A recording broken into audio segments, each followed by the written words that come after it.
Это самая простая и очень эффективная ферма железа. Вот так она выглядит со стороны, приносит отличное количество айтемов, а самое главное, легко строится на нашем приватном сервере Кубометр. И сейчас ты узнаешь, как именно ты сможешь ее построить. Но для начала собери вот такие предметы. Сразу после этого подпишись на канал, оставь лайк и напиши комментарий. Также тебе понадобится 3 жителя и 1 зомби. Начнем с установки системы сбора лута. Установим 9 воронок, которые ведут в твою систему хранения. В моем случае это будет обычный сундук. Сразу над сундуком поднимемся на 2 блока вверх и построим кольцо 3 на 3 блока, которое не даст големам выпасть наружу. Должно получиться вот так.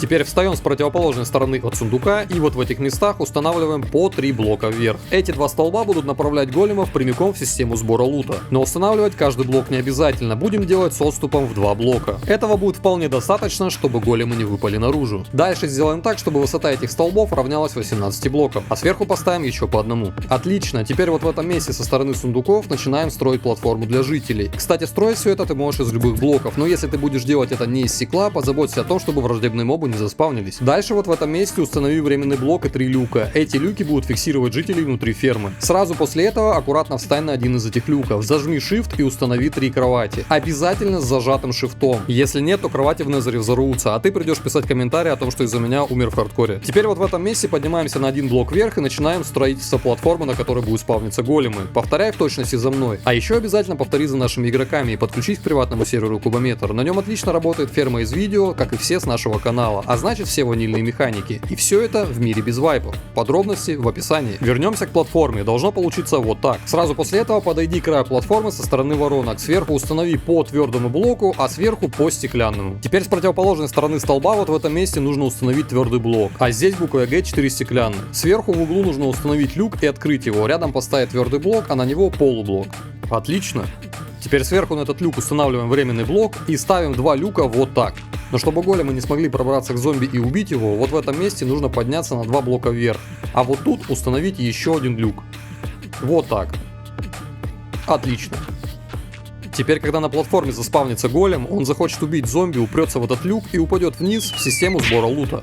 Но прежде ему нужно запустить триггер. Для этого поставим 2 крюка здесь и натянем между ними нить. Из-за нее сработает люк, но для этого его нужно запитать. Поставим здесь редстоун пыль, рубильник или кнопку. Проверим, чтобы все работало.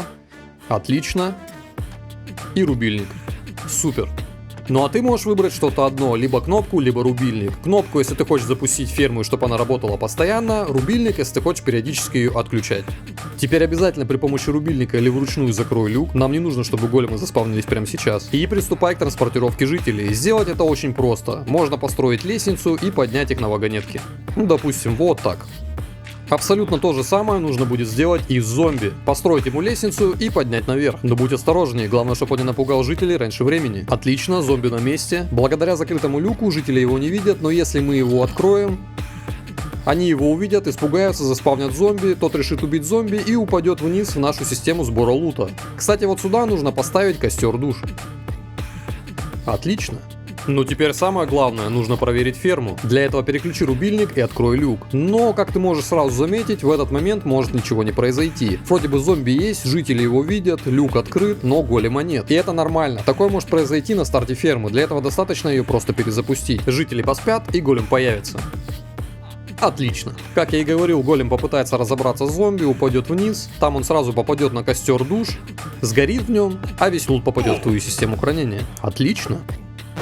И кстати, если вдруг по какой-то причине голем не видит твоего зомби и не пытается его убить, поставь под зомби люк, это спасет ситуацию. Тогда зомби будет чуть выше, голем его точно увидит и ферма заработает как часы. А вся эта тема с падением и закрывающимся люком, когда голем пролетает вниз, обновляет механики и триггеры жителя, что в свою очередь ускоряет спаун следующего голема. И так по кругу.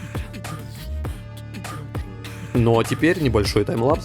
А если тебе вдруг лень все это строить, подписывайся на Бусти. Там есть схематика этой фермы и других. Ссылка в описании. Ну вот отлично, прошел час. Давай глянем, сколько принесла железа эта ферма.